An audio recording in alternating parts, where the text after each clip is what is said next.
Listen to three sounds of the bell.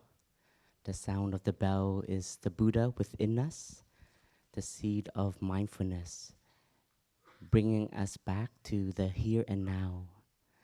So bring our attention to our breath. We don't have to force the breathing. Just let the breath guide us. Just become aware of it. As you breathe in, you're in touch. This is in-breath. As you breathe out, you recognize this is out-breath. In-breath, out-breath.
And dear respected Thầy, dear brothers, sisters, friends, community, today is October the 2nd in the year 2022.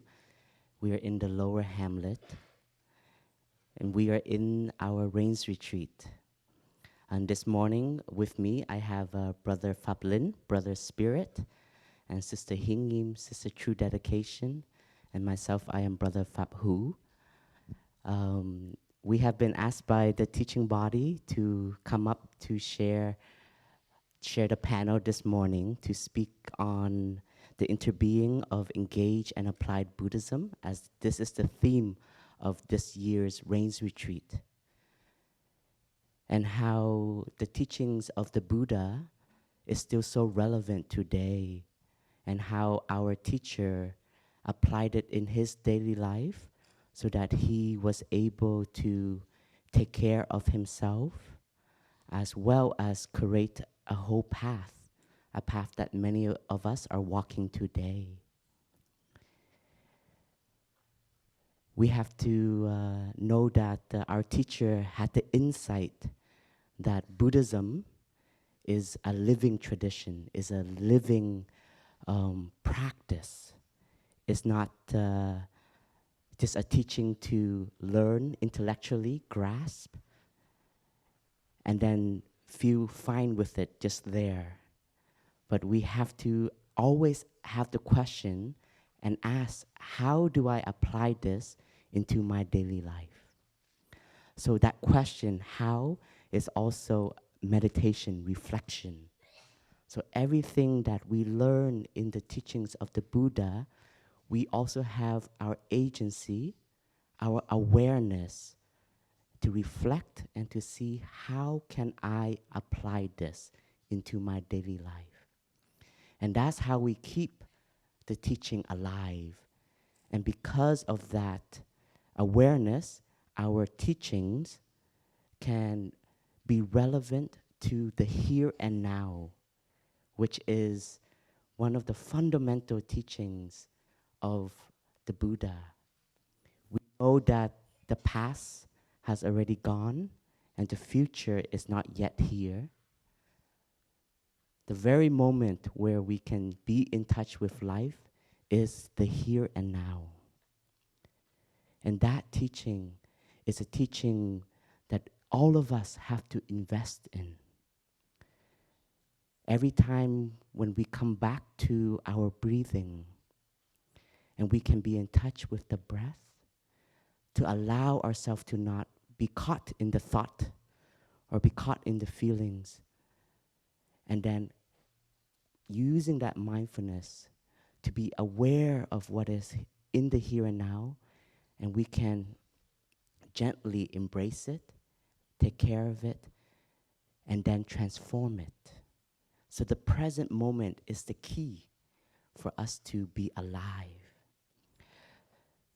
We see in the history of our teacher is a young monk who grew up during a time of a lot of suffering. But nevertheless, he saw an image on a magazine. And in that image, he saw a person who was so calm, so peaceful, radiated this inner peace. And around him, he didn't see that. So that touched the bodhicitta in him, the seed of awakening in him, and say, how can I become like that? And that was a condition for our teacher to be in touch with his spiritual dimension. We may all want to ask, what was our condition that allowed us to find this spiritual foundation? And when he embarked on the path of becoming a monk and learning the Buddhism, he started to realize that the teachings that he was being taught in Buddhist universities, it wasn't so applicable. It wasn't so alive. And as a curious young monk, he wasn't satisfied with that.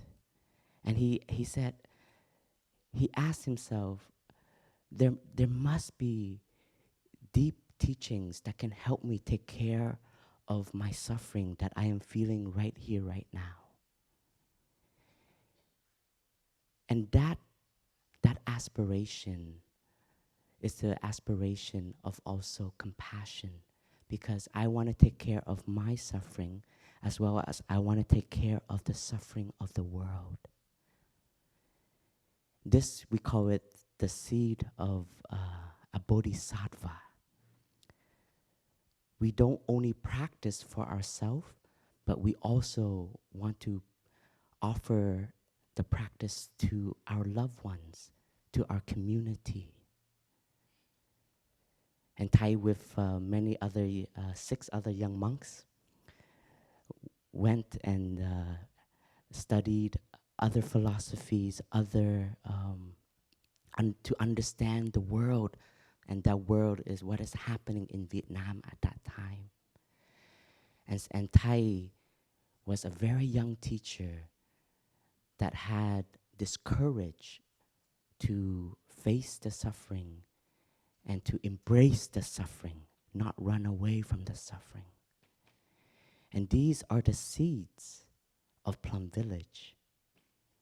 This is what made Plum Village what it is today. And that was the fire that Thầy had in his heart that allowed him to continue the journey.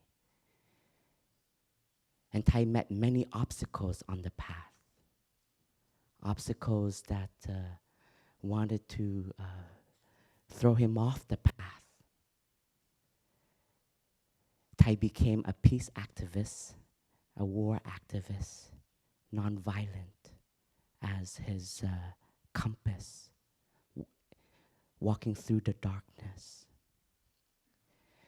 And Thầy, with many young friends who had the heart of that of nonviolent, who didn't want to join the battle, together created a beautiful community, a community of practice and a community of service. And one of those living bodhisattva is in our hall today. She is Sister True Emptiness, Sister Chang Kong. We are living with a bodhisattva. And we can see that the seed that was planted was the seed that Buddhism can allow us to generate inner peace even in the midst of chaos, war, and suffering. And that seed, nobody can take it away. All of us, we have many conditions, many seeds in us, bija we call it. We have the capacity to be mindful. We have the capacity to develop our concentration, the capacity to have insight, to be aware that just by being alive is a miracle. That is insight. In this time, there is the climate crisis. There is a lot of turbulence with the war that is happening. And we are sure there is a lot of feelings that we are all feeling. But our practice is not to drown in those feelings, but to cultivate the mindfulness to recognize, embrace, reflect, generate well-being to take care of those feelings, as well as find a way to support ourselves, support our community, and then support wherever we can.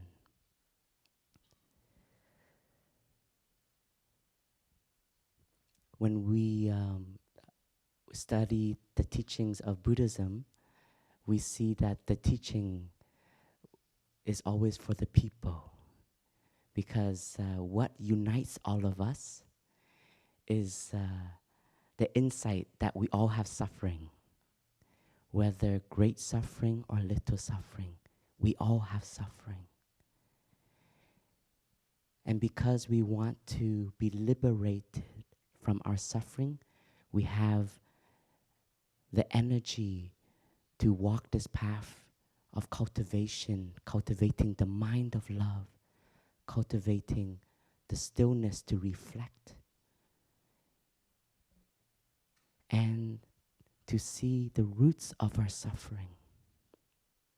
To see the roots of our suffering and to smile to it. To not fight it, but to embrace it, smile to it, and then find the path of transformation and walk that path. And that, we also have to have courage. Alone, it may be very difficult. And therefore, the seed of our Plum Village path is also learning to be a drop of water in the river of the community. This is the second Dhamma seal of Plum Village. Learning to be a drop of water in the river. That means we have to learn to recognize the self, the pride, the what we want, what I need, and to go beyond that and to see the collective suffering, the collective happiness, the collective healing. And that energy of community is also an energy that helps sustain us with the aspiration of wanting to have transformation. Because everything needs food. The Buddha has taught us that everything needs food to stay alive. So our own practice needs food. Our own aspiration needs food. And the community is the resources for us to get that food. None of us are perfect, but all of us have different capacity and talent. And we all offer that in the best capacity we can in the present moment. And that's what gives a stream of water the energy to go forward. One time, Thầy asked a group of young monks and nuns that just ordained, when you look at a river, where do you think is driving? Is it the front or is it the back? That's a Zen master always trying to ask us to look a little bit more deeper. And I think the young brothers and sisters were too shy in the presence of Thầy to say anything. So Thầy gave the answer to us. And Thầy said, we may think that at the front is leading the way, but in the middle is also very important. The water in the middle, which embraces the front and embraces the stream of water from the back. But at the same time, sometimes it is the strength and the freshness from the source at the end of the water that pushes the river forward. So we can see that all segments of the river is as important. And every segment has its role to play. So the young monks and nuns who just ordained, that was Thay's instruction to them, that don't wait until you are older to have the sense of contribution. Already with your aspiration, with your youthfulness, you are already a contribution. So for all of us who are new in the practice, we don't have to wait until 5 years of practice, 10 years of practice to feel, to contribute to the community. Just your presence is already a contribution. And this insight is also the insight of non-self, where we not only see it intellectually, but we have to feel it in ourselves, in the living community, and in our practice. Let us collectively breathe as one body.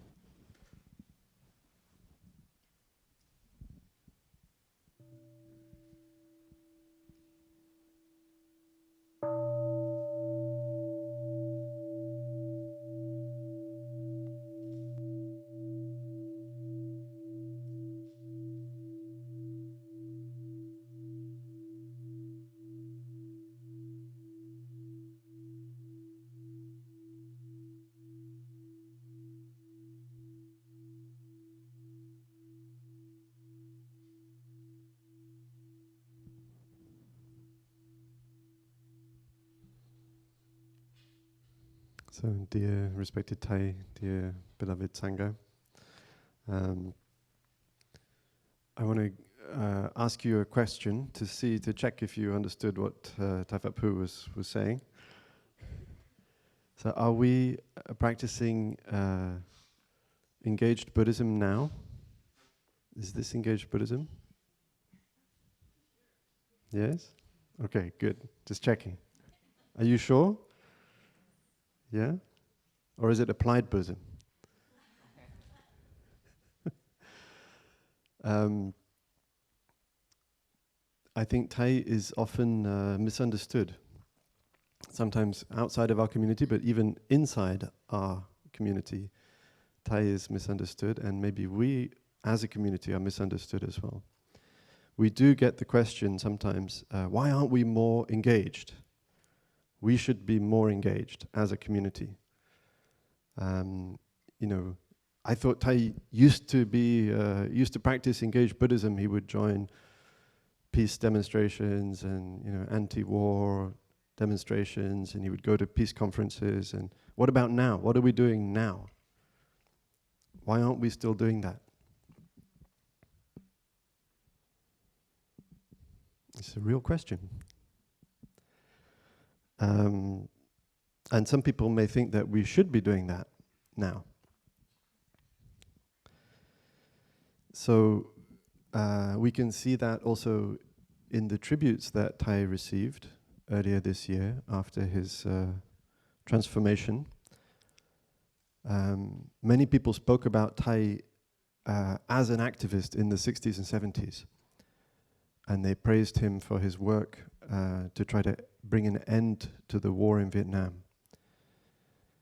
And it's as if after that, whatever Thầy did after that, it didn't seem to be very important. They didn't talk about it, some of them. So I wonder if, I think it's worth thinking about that and wondering, what was Thầy up to in all of those years, from the 90s until, until now? So when Thầy sought to bring an earlier end to the war in Vietnam, he saw that he had to go to the US and to Europe to try to find out what are the roots of this war. Why are we fighting with between foreign ideologies in Vietnam? And where does this will to sustain the war, just to escalate the war, to keep the war going, come from? So he started giving talks in the US and elsewhere to tell the story of the people in Vietnam, and the majority didn't want the war. The majority wanted peace. And as he got to know the consciousness, the collective consciousness of the US and the West, he realized that that the roots of war are in our economic system. They're in our way of life.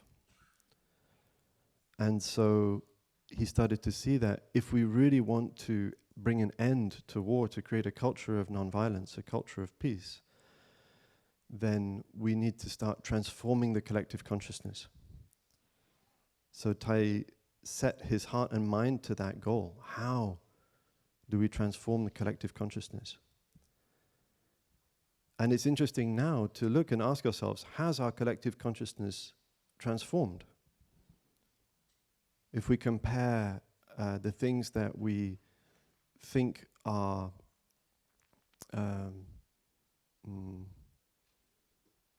intolerable or inappropriate now, things that we would not condone now, to 60 years ago or 70 years ago, I think it has shifted. I think, you only have to, sometimes you watch an old movie. If you watch an old movie, you might be very shocked by casual sexism, casual racism, or homophobia, or indifference to the state of the environment, just a lack of awareness about our effect on the environment. It's very easy to see, actually, that our collective consciousness has transformed in very significant ways. And Thầy has been a major force in making sure that happened. And how did Thầy do that? He saw that, people need to practice. So if we want to understand the relationship between what we are doing right now, today, sitting on our cushions, following our breath, embracing our suffering, cultivating a feeling of joy, cultivating Sanghahood, our connection, the connection between that and the wars that are going on today, the destruction that's going on today, the economic injustice that still continues today, the destruction of our environment today, then we will have, then we will really be able to understand. If we can see that connection, then we can understand why this is engaged Buddhism. And you can sit here right now and follow your breath and feel, yes, I am taking action. Because when we get the question, why aren't we doing more? It's because that person hasn't yet understood the connection between going on a retreat, cultivating mindfulness in daily life, and transforming the collective consciousness. So it's a real challenge to all of us to see that, can we recognize that what we're doing now to embrace and to take care of our pain is taking action in the world.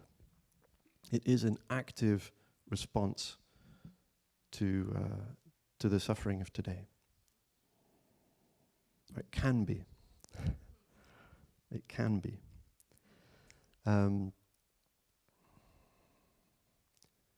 So Thầy joined many peace marches, and what he realized was actually most people were still very angry on those peace marches, and they were sometimes even violent, or they had violence in their thoughts.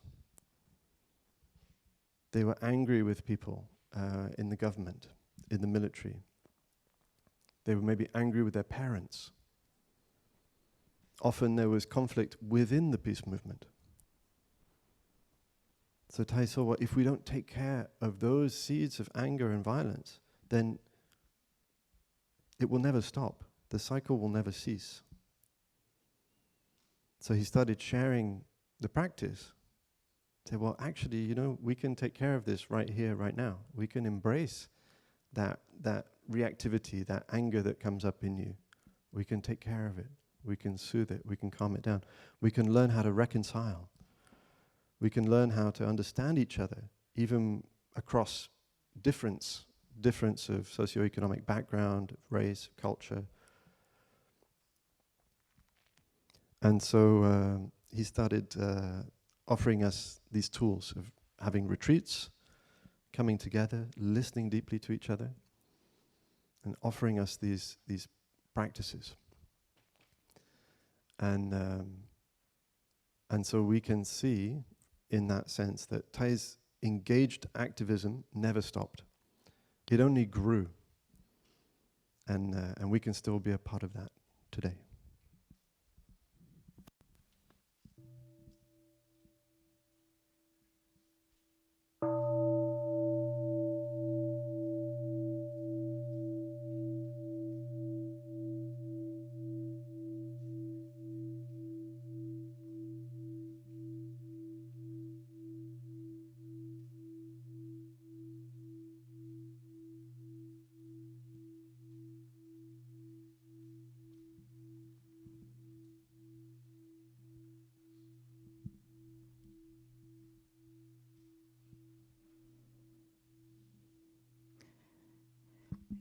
Dear respected Thai, dear community, thank you, brothers. It's a joy to sit here and listen to you.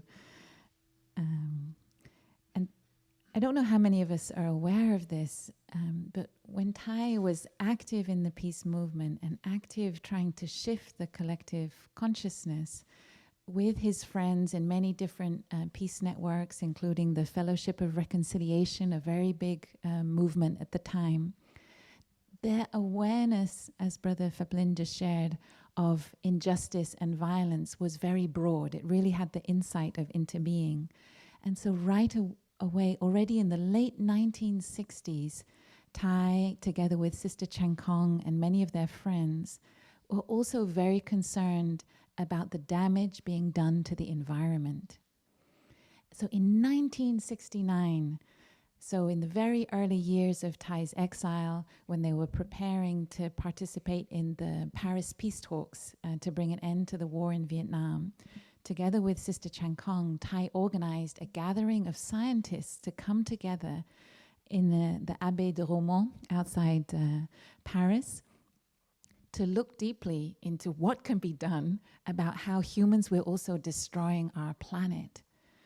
And in a very powerful sequence of meetings, they formed an organization called Dai Dong, Great Togetherness, which was to be an even more bold movement of awakening, not just to bring peace, but also to really bring what Thai called a transnational spirit of togetherness to address all the areas where we are causing suffering. And they organized a meeting of a gathering of scientists in 1970 in a place called Menton here in France. And Sister Chang Kong, who I don't know if you know, is a biologist, has a PhD in biology, and together brought together a network of scientists to get some of the earliest research into environmental destruction, overpopulation, hunger, pollution. And they were really looking at all the research and gathering the earliest research. And they formed a statement called the Menton Statement that was signed by 3,000 scientists in 1970, 52 years ago. I think before some of us were born. And they brought this to the United Nations. And this was before you had anything like COP gatherings and environmental conferences. And they met with the Secretary General of the United Nations, who was then someone called U Thant. And he formally received this plea from 3,000 scientists, this real call for awareness and awakening that Thầy and Sister Chan Khong had brought together. Because Thầy said it's essential that we have the awareness that we know what is going on. And as we know, that is what meditation and mindfulness is to be aware of what is going on inside us and to be aware of what is going on outside and around us. And it was then in 1972, so they brought the statement to the United Nations in 1971, and in 1972, there was the first environmental conference in Stockholm, organized by the United Nations. And Thầy participated in that conference. But already in the lead up to that conference, Thầy and Sister Chan Khong and their friends were concerned that if you bring together a lot of countries to make decisions and talk about these problems, first you have the problem of nationalism and the tension between nations, but also, are you really looking deeply into the root of the problem? And so at the same time, they already anticipated that there would be a political conference, and at the same time, they organized a parallel conference under this banner of Dai Dong, Great Togetherness, where, as Brother Phap Linh just shared, they went deeper, had deeper conversations, a chance for Dharma sharing, to practice mindfulness, to practice walking meditation, to cultivate a spirit of brotherhood and sisterhood, solidarity and joy together, and to explore a deeper way out. And very soon it became clear to Thầy that we need some kind of ethics, a kind of global ethic, that it's our whole way of living in our daily life that is at the root of the problem.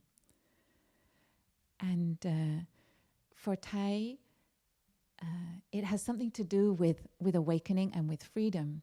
So we are all kind of caught in the system. We hear a lot about the systemic issues that we are all caught up in, and we struggle to change things at the level of systems.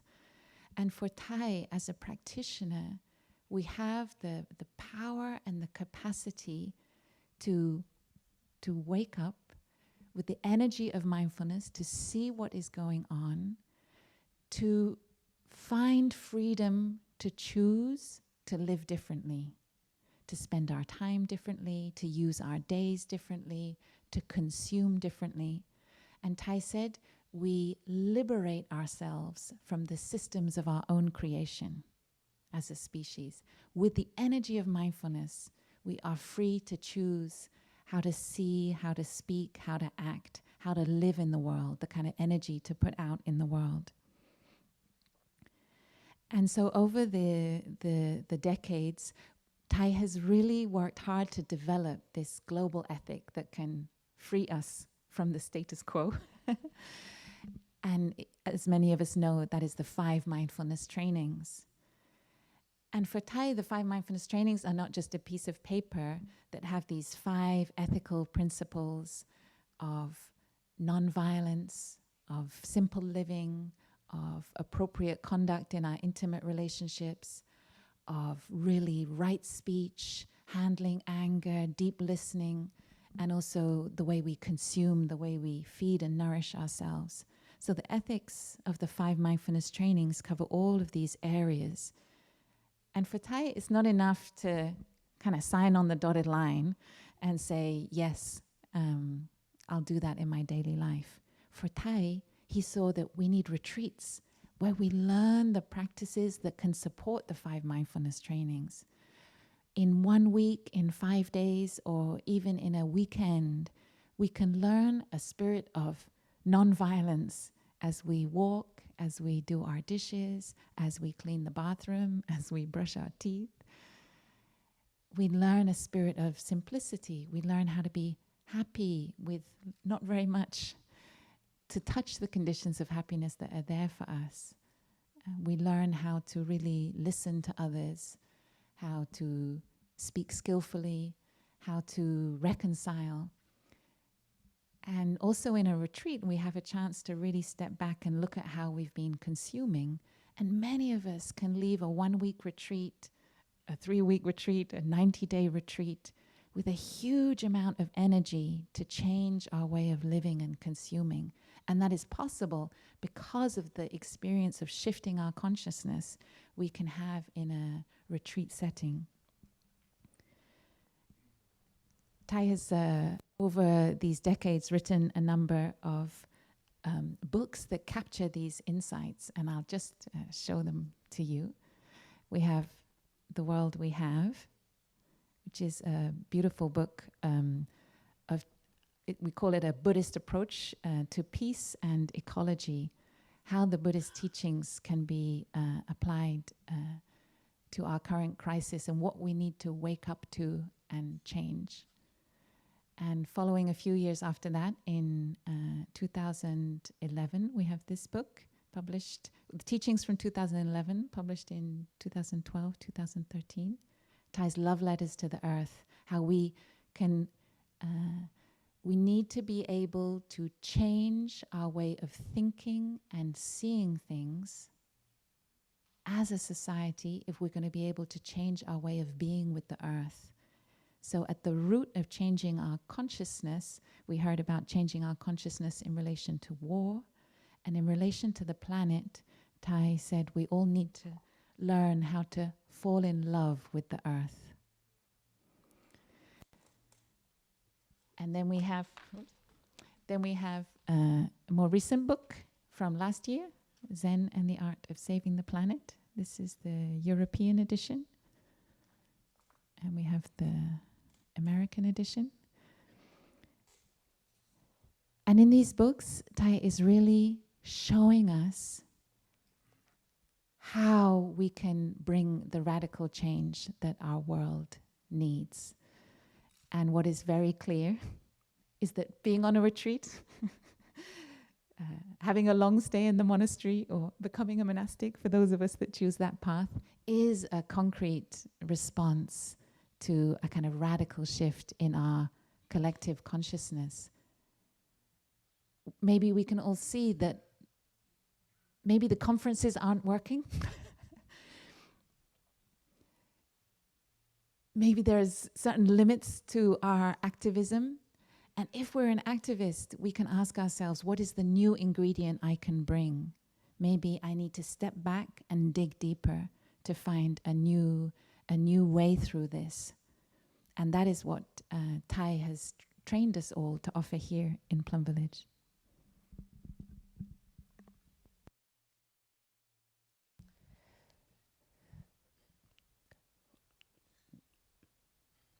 One of the things that I have learned directly from Thai was his simplicity, his way of walking, his way of speaking, his way of interacting, and his way of living, his consumption. If you have a chance to visit his hut in the Upper Hamlet, you can just peek in from the window. You will see how simple it is. It's a small hut, and it has everything that you need for happiness, such as a bed to sleep on, a few bookshelves for his books, and Thai has a very classic way. It's just using bricks and a piece of log. And there's a way of living that you can invest in, and it offers you the freedom of your aspiration. We know that our conditions is also what supports our deepest aspiration.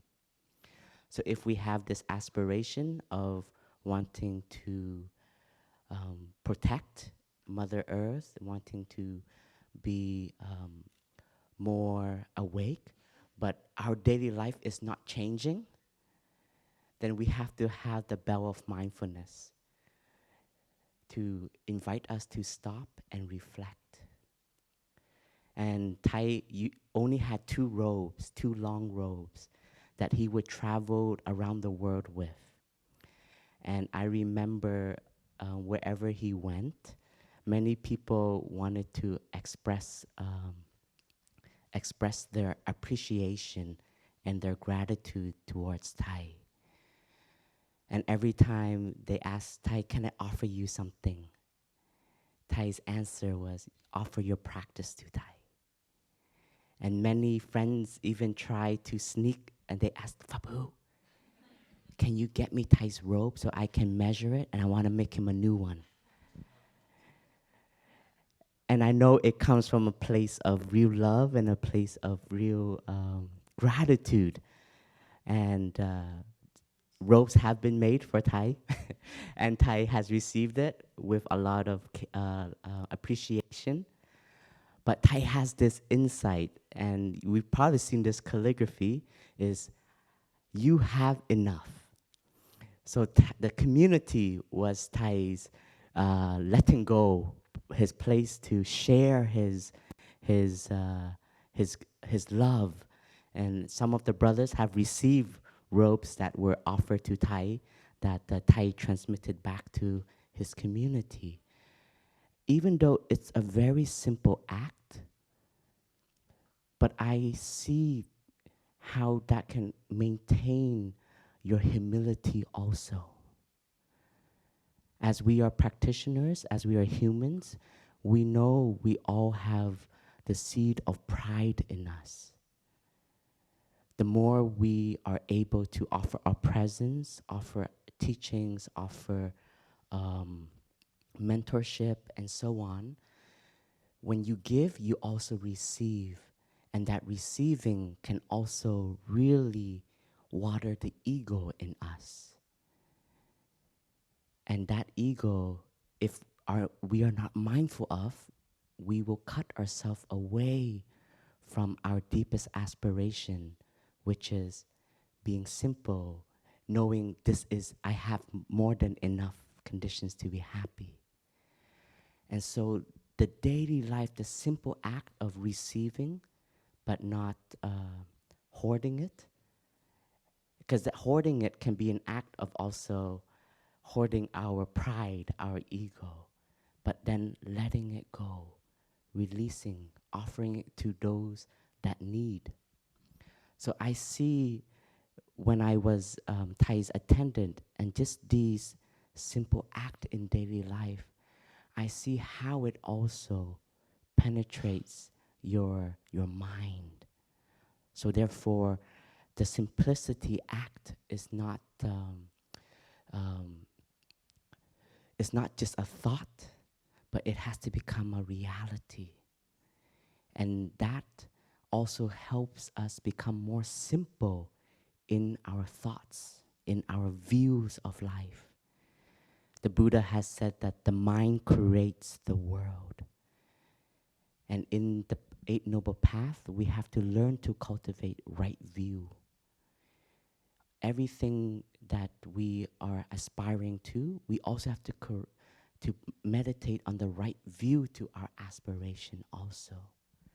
The happiness that we walk towards, is it right view? Does it embraces non-discrimination? Does it embraces love, understanding? So even our views of the practice, we have to reflect also. Does the practice allow us to become more kinder? Or are we becoming more rigid, more stiff, and less open? So the simplicity of reflection is the daily food in meditation. There's 4 words in Thai's hut. There's not a lot of gift that Thai keeps. And there is a calligraphy in Chinese in Thai's hut, and it says Ting Yuik Vi Tuk. The joy of daily meditation is food. And Thai really likes those 4 words, because meditation for us is not just the sitting, the walking, the formal practice, but it is the every action, the way we interact, the way we listen. That is also meditation. When you open the door, when you put on your shoes, all of these daily action can be seen as a mindfulness of putting on the shoes, knowing that I have 2 healthy feet to walk and to tread on this beautiful earth. Thai always encourage us to leave marks of peace and stability. There's a mindfulness training for novice brothers and sisters to not adorn ourselves with perfumes and jewelry. Because for us, beauty is not the outer form. Beauty comes from the stability and the freedom within and the freshness within. I remember coming to Plum Village my first time in 1996. I've heard of Thai because my father sees Thai as his teacher, but I didn't really know who Thai was. And just like how we all stood up to greet the brothers and sisters coming in to offer the teachings, whenever Thai would come in, the whole community would also stand up. And I remember just this man floating through the air, and around him, smiles just lit. People just, And as a kid, I just watched people. I'm like, why are people smiling? And when Thai went past the children, naturally all the kids went, And that was no words. It was just presence. It was just the way he walked. And I think that was my first love, I can say, where I felt, wow, that's a cool monk.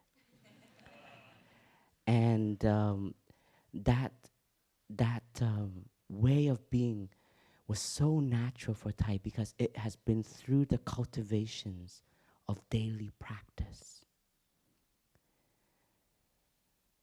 Never taking for granted the moments he had in daily life. Every walk was a walking meditation.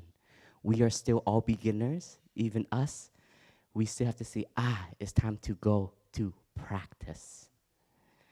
I hope I will arrive one day as this walking is the practice. But that's what I was able to be soaked in his effortlessness. Just the way the walk was the practice. The mind didn't have to switch on, now I am meditating. But it was, that becomes the way of life. And I have heard Thai say, for Thai, Buddhism is a way of life. It's the way of life of awareness and the cultivation of the goodness inside us, as well as cultivating our understanding, always growing our mind. Thai has shared with us that we don't have to wait to be awakened to offer. We don't have to wait to become a Buddha to then see that we can contribute. But our mindfulness is the seed of Buddhahood. We all have the Buddhahood in us, but we have to invest more into it so it becomes effortless in our interaction, in our efforts, in our intentions. There was the mind of service that Thầy had was the lion's roar that Thầy gave to all of us, his students. And Thầy says, because Thầy was a lion and you're all my students, so you're baby lions. Your roar may be very gentle right now, but you have to cultivate it to have that lion's roar in you. And that is the aspiration. We know that when we're able to offer the practice that we cultivate for ourselves, that becomes a mirror to reflect back and to see and ask ourselves, am I also walking the talk that I am teaching? Am I generating mindfulness for my daily life? Or am I just speaking and it is empty words? So the teaching becomes a studying also. We see that when we are teaching, we are also learning ourselves how to become the teacher that we aspire to be. So the teacher and the student are not separate, but the teacher and the student are one.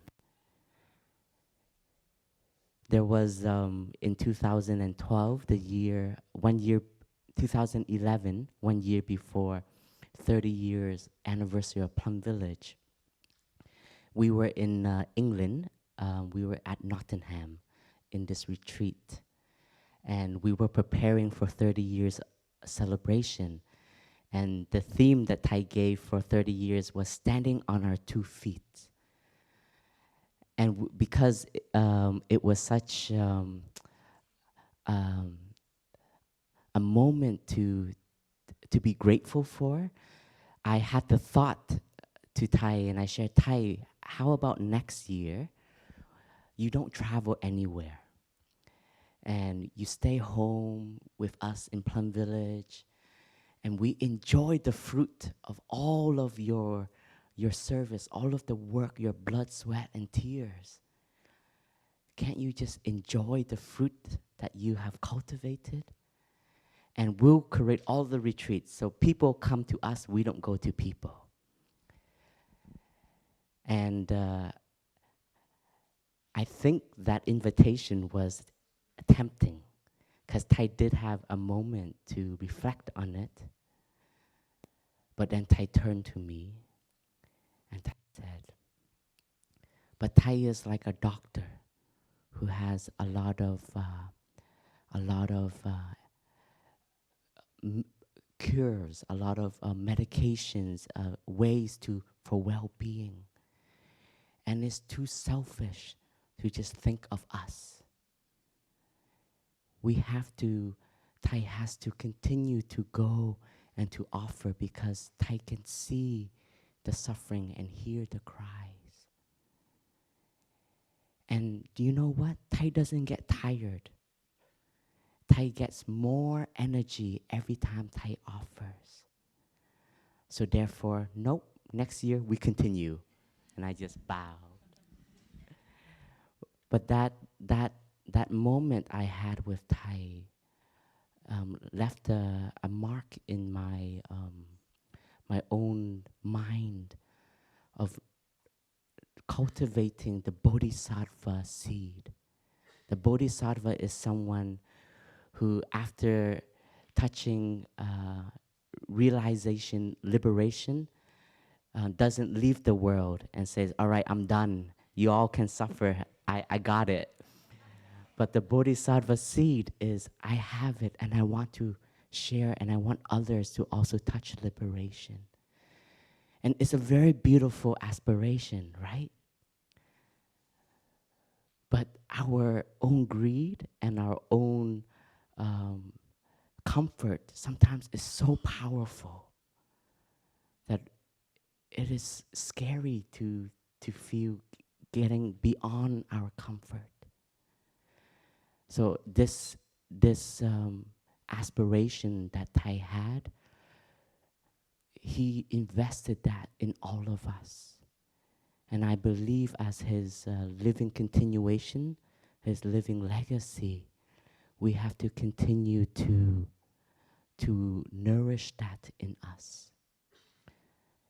And that's why our offering, our activism is also to become the refuge for all the ones who are helping the world to also have a place to rest and heal and reflect for themselves. How can they take care of themselves?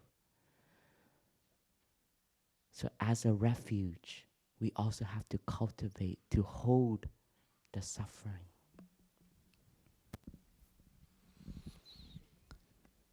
So we also sometimes don't understand that we are already practicing engaged Buddhism, and we feel like we need to do more. So we've actually been asking in the last few years, we asked some people, leaders in the climate movement, what can we do? Can we do more to support your work, to be more involved, to be more engaged? And the first answer we received was actually much more zen than we were in asking the question. Christiana Figueres, who led the UNFCCC to bring the COP16, COP21 Paris Climate Agreement together. She said to us, "You don't need to do anything. Just be yourselves. Just do what Phap Huu said. Just, be a refuge for us. Be in Plum Village. We can come to you. You just need to stay strong in the collective energy of Plum Village, and that's all we need." But we weren't satisfied.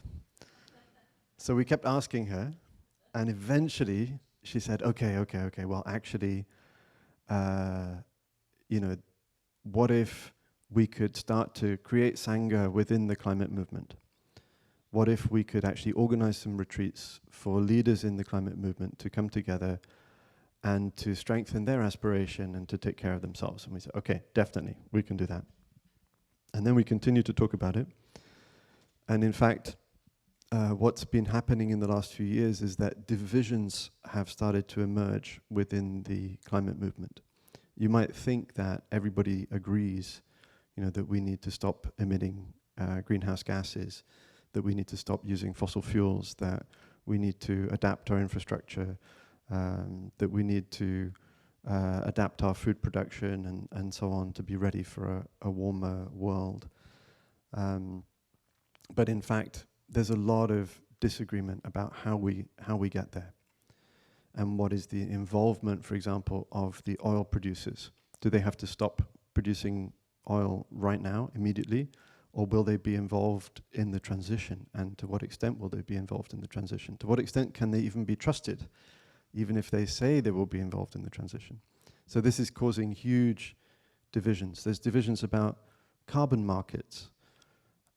Can we use carbon offsets? Can they be trusted? Will there be too much cheating in the system? And so on. It's very, very contentious. And in fact, in the last COP that two of us went to, myself and Phap Hữu, in Glasgow last year, we saw that there are people within the movement who can no longer speak to each other, who can no longer even look at each other. And so we continued to discuss this with Christiana, and we said, well, what if we could offer a retreat to try to bridge these divides? What if we could teach deep listening to people within the climate movement, and bring together again these people who may have diametrically opposed views, and get them to listen to each other? Modeling the idea on Thay's retreats that he offered for people from Israel and Palestine in 2003, who came here and learned to listen to each other. So the idea was to build community, to build Sangha in the climate movement, to embrace the pain, to help people to embrace the pain, the overwhelm, the despair that they're also facing as climate activists, and to heal the divisions. So we took a risk, and we said, okay, we can do it. You invite the people, we will organize the retreat, and we guarantee that by the end of 5 days, they will be able to listen to each other. They will be able to understand each other. And at the same time as we were guaranteeing that, we were completely terrified. Because actually what we were thinking was, oh my goodness, what if we can't? Maybe Thầy could have done it, but can we do it? Can we heal these divides? Can we really offer the practice of deep listening so powerfully that they can listen to each other again? We weren't sure. But we'd already said yes. So the plan was in motion, and the weeks went by, and we saw the list of people coming. And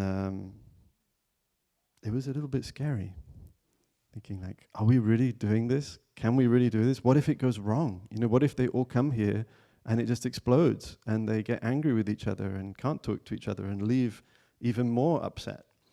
That was a real possibility. So that retreat took place in May or June last year. That was this year. Yes, sorry. That was this year. Yeah, last June, which is this June. I don't know what it is. A few months ago. And it was extraordinary. We really saw that the practice works.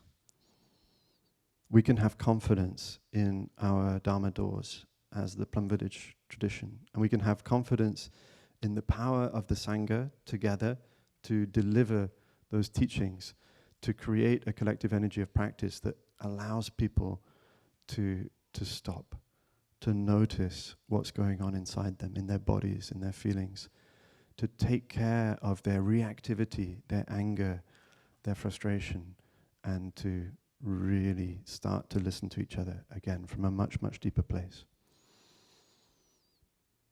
Now, people came to the retreat thinking we're going to talk about carbon offsets and we're going to talk about the most difficult issues, and we're going to try to come to an agreement about what we should do. But in fact, at the end of the retreat, many of them had the realization that what they needed to do, some of them shared, I thought, I'm going to go after the end of this retreat and talk to my CEO and get him to change, what our company is doing. And he said, well, I'm still going to do that, but first I'm going to go home and I'm going to listen to my wife.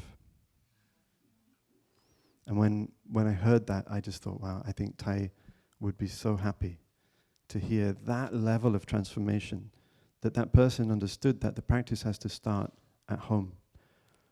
If we can't listen to each other at home, if we can't listen to our loved ones, then what is the hope of listening deeply in a peace conference or in a climate conference? One of the young climate activists who joined the retreat, at the end, she said, what I'm going to do is I make a commitment to delete Twitter from my phone.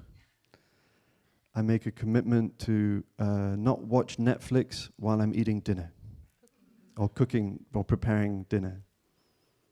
That's a breakthrough. That's a real breakthrough. Because the suffering of today is that we run from our suffering. We have so many ways to run away from our suffering. We don't take care of it. We distract ourselves. We cover it up.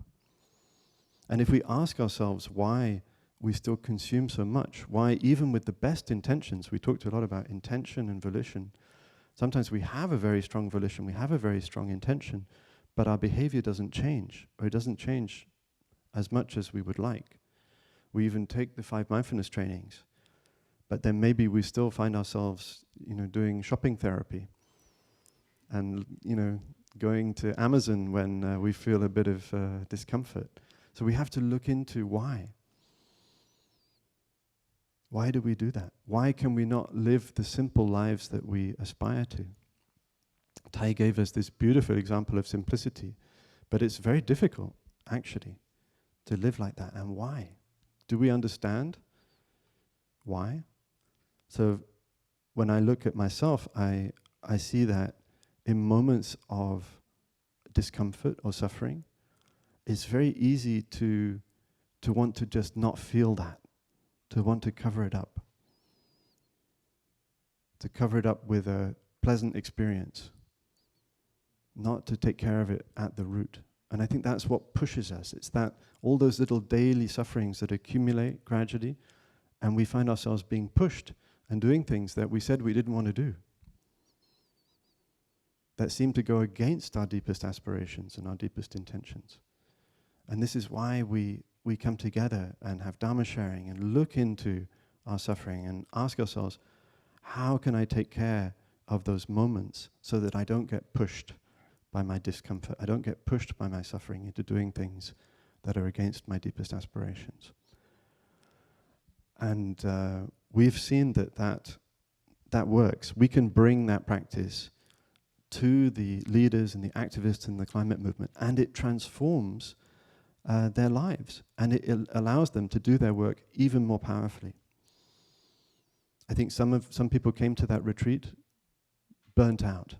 They told us they were feeling exhausted, overwhelmed, in a state of despair, and alone. They very often felt alone and misunderstood, even within their community, within the climate community. And recently, I spoke to one of the people who was on that retreat and who had just participated in the UN General Assembly in New York and the Climate Week in New York. And she was so happy to report that because there were a few people who had all been here on that retreat, present in New York, they immediately looked for each other, found each other, came together, and as soon as they were together again, they could tap in to the energy of the retreat. They could stop the running inside and actually start to take care of themselves. It's very difficult to do it alone, but when we have community, it becomes, our power is increased many, many times over. So that is the nature of our engagement as well. When you meet good spiritual friends here and you create a Sangha friendship, that Sangha friendship can sustain you out in the world as well. People can come together and that energy of the retreat blooms once again.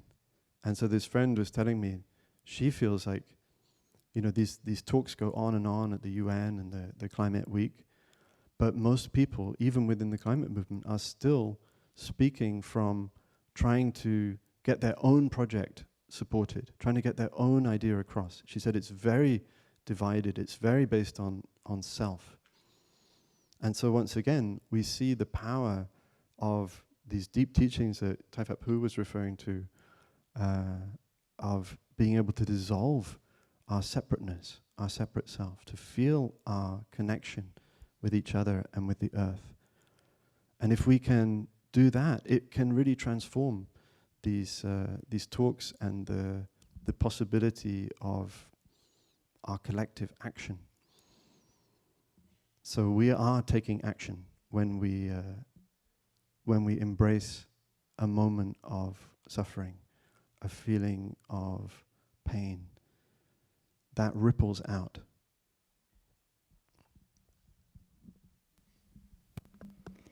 Thank you, brother. So in this experience we had together with the climate leaders, everyone was learning very similar things to what we are learning this week and this retreat. How to touch a moment of peace, how to generate happiness with the energy of mindfulness, how to enjoy a gentle walk in nature, and at the same time, how to embrace these very strong feelings, perceptions and mental formations like anxiety, resentment, fear, anger, blaming, and so on. And all of these practices that we were sharing with the climate leaders, they were so grateful to learn. These are not the kind of things that folks learn in schools, at least not yet, but maybe one day. And at the same time, in that retreat, was this great spirit of community that Brother Phap Linh has spoken about, and the opening of a possibility of real human connection across difference. Being able to be in a room and having genuine human affection and appreciation for someone who has a different view about the solution to a problem. And in our spiritual practice, that is the kind of container, that is the kind of diversity we seek to embrace, both within our community and to offer that to others. Ways to sit and breathe and hear people who have opposing views, and also to hear our shared aspiration. So we may have the same destination, but different ways of getting there. And this was one of the things that we were really able to help them with, to make these friendships across differences in like strategy, maybe. And another thing on that retreat is we were able to help the climate leaders know what it means to touch a moment of peace. We could even say in our language, to touch the ultimate, to touch the really deep nature of reality where we can have a real sense of peace and ease, and where we can rest, where we can trust that with our good intention and our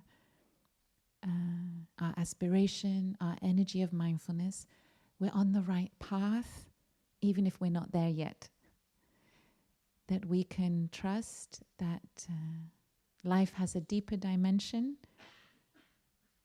that allows us to embrace the pain of this moment. So we speak about the ultimate dimension and the historical dimension.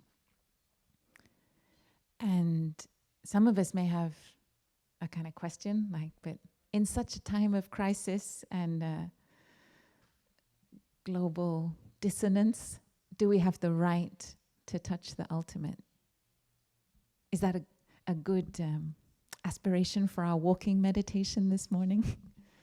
Do we have that right? And I think what we experience together, and what the climate leaders experienced together in June, is that not only do we have that right, we have that responsibility to live our life deeply as a human being, to cherish the life we have, to cherish the wonders that are there for us, which we are committed to protecting, which we are committed to cherishing.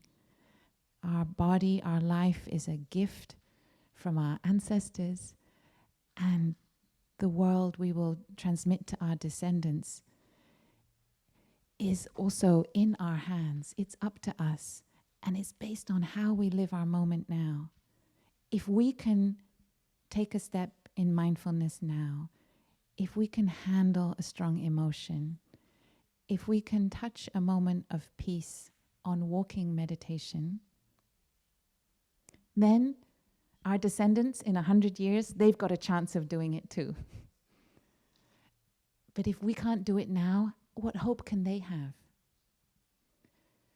So it was very powerful to share some of our teachers' insights into interbeing in this way, to really give us a real sense of motivation and understanding as to why our practice is important. And that when we go on walking meditation, we are walking not as an individual. We're here representing our family members that haven't yet learned how to walk in peace and freedom through nature.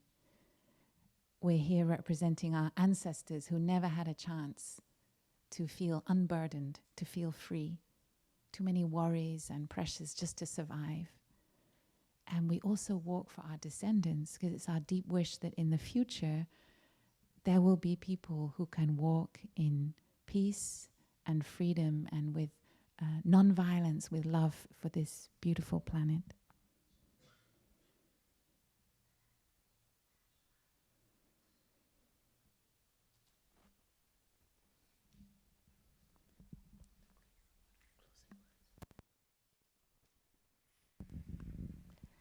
Phap Huu, just before you close, I just want to share the story about the glacier. Because this also, so we've seen the connection between the interbeing of our suffering and our happiness. We know that if we can take good care of our suffering, then we have a chance to live more simply, to touch peace, to experience well-being in the present moment. But there's also maybe an interbeing between our suffering and our aspiration.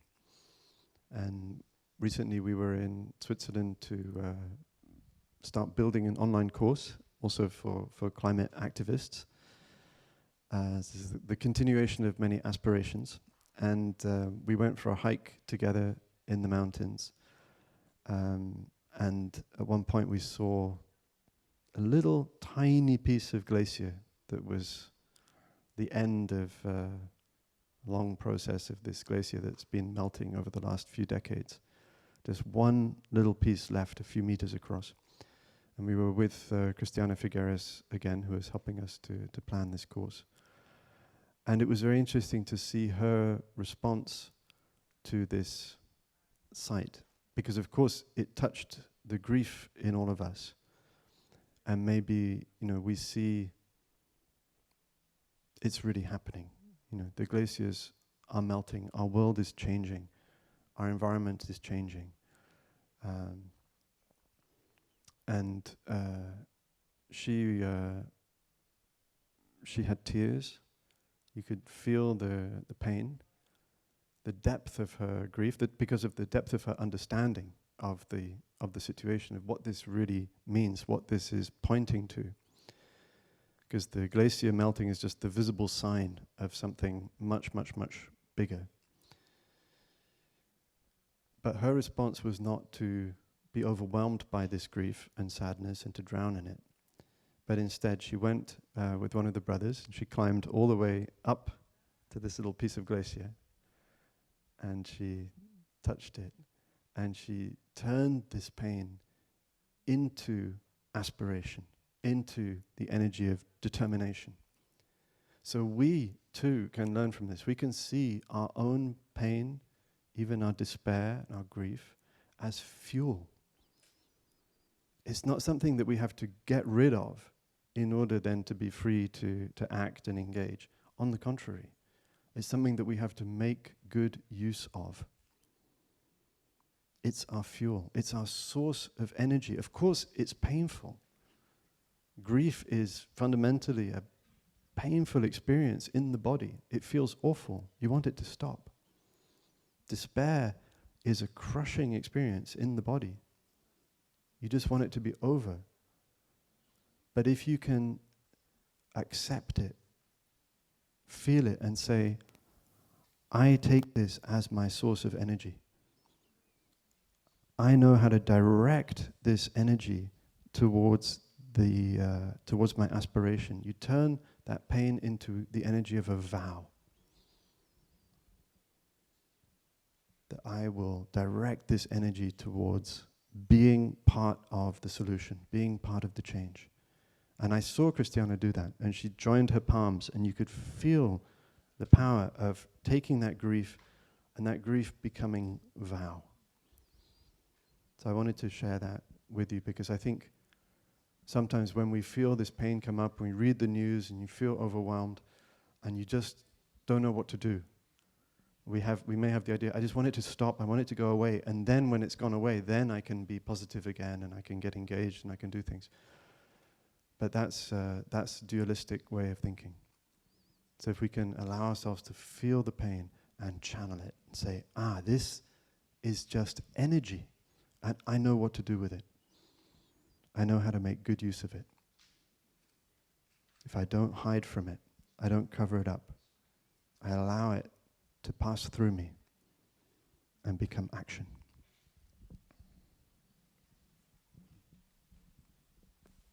Thank you so much, Brother. So before Brother Phap Huu offers some closing words, we'd like to invite the sound team to turn on the projector, and we will enjoy a short clip from our teacher shortly.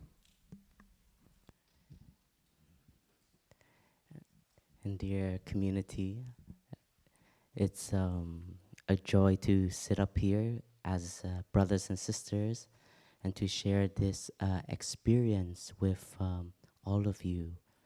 And we share this experience as a way to empower the community in understanding that our day-to-day practice has an impact that we cannot see. And don't underestimate our own energy of understanding, our own understanding of knowing how to stop and reflect. Because your calmness, your stability may have an impact to someone just by your presence. And sometimes it's unseen. And the beauty of our practice is not to get the validation. That's not what we strive for. But our practice is to support ourselves as well as be an energy of support for those all around us. And with this practice, we also cultivate the non-self in us so that we can always stay humble and open so that our understanding can continue to grow. So this is the teachings that we all have received from our teacher, which is immense.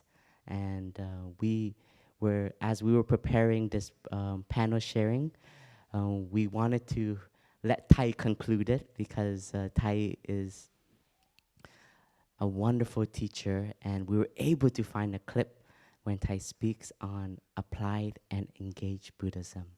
So we will also turn around to sit beautifully and enjoy this teaching from Thầy. Applied Buddhism is a new term, and it comes after engaged Buddhism. Engaged Buddhism is a kind of Buddhism that is practiced all day through, without interruption.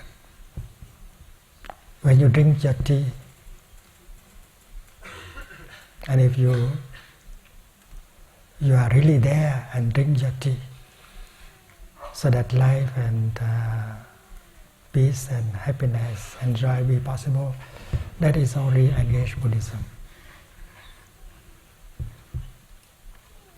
When you practice in the heart of your family, or your community, or your city, your society, that is engaged Buddhism. The way you walk, the way you look, the way you sit can be very engaged, because they will have influence on the society where you live. And you inspire people to do like you, so that peace, happiness, joy, brotherhood be possible at every moment.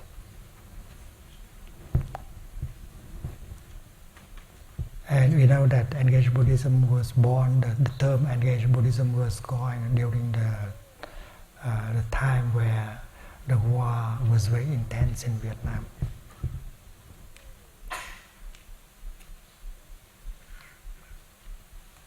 You practice meditation, sitting meditation, walking meditation.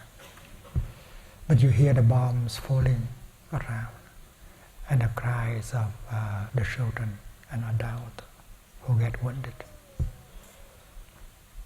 But to meditate is to be aware of what is going on. What was going on is the suffering, the destruction of life. So if you know what is going on, you are motivated by the desire to do something in order to relieve the suffering. The suffering is in you, and the suffering is around you. So you want to practice sitting or walking meditation in such a way that at the same time you can relieve the suffering. So you'll seek the way to do walking meditation right there, in the place where people are still running under the bombs. and you learn how to practice mindful breathing while to help care for a child that has been wounded by the guns or the bombs. Because if you don't practice during the time you serve, you lose yourself, you burn out. And that is not engaged Buddhism.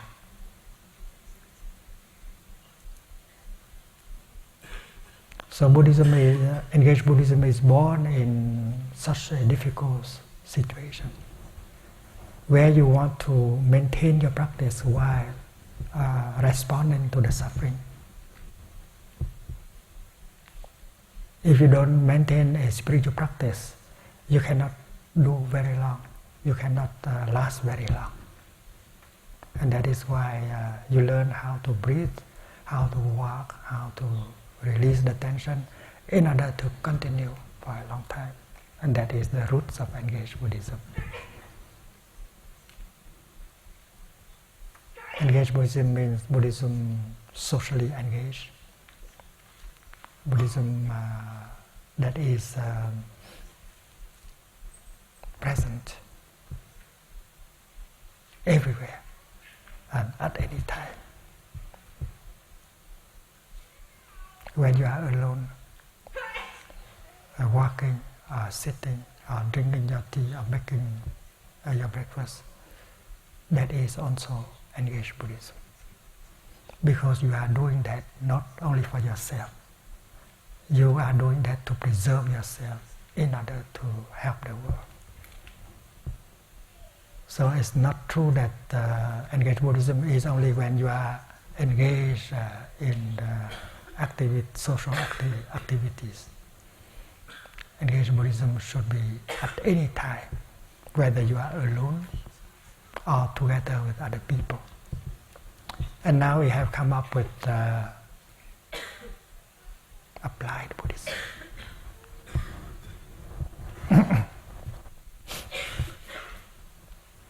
So applied Buddhism is engaged Buddhism, the continuation of engaged Buddhism.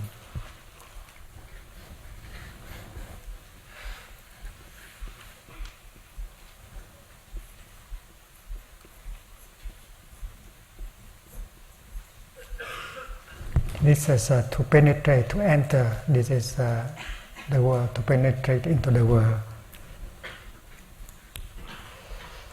Our Chinese colleagues do not use nhập thế, but they use the word nhân gian.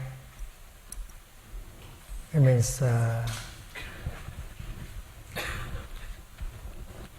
in a world of people, in life, in real life, in a marketplace, in a city, right? But in Vietnam we use the word nhập thế, that's penetrating into life. That is why we translate them by engaged Buddhism.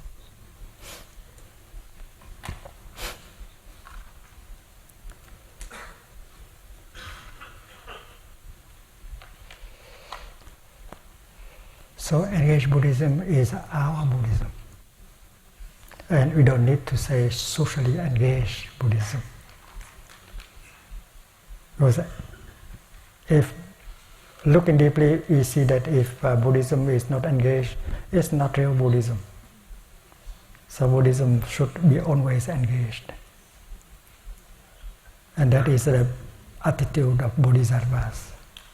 You practice not only for yourself, you practice for the world to relieve the suffering.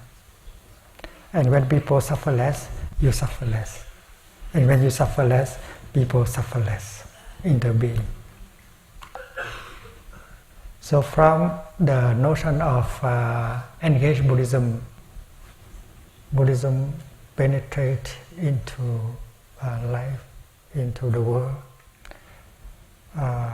We come to the notion of applied Buddhism.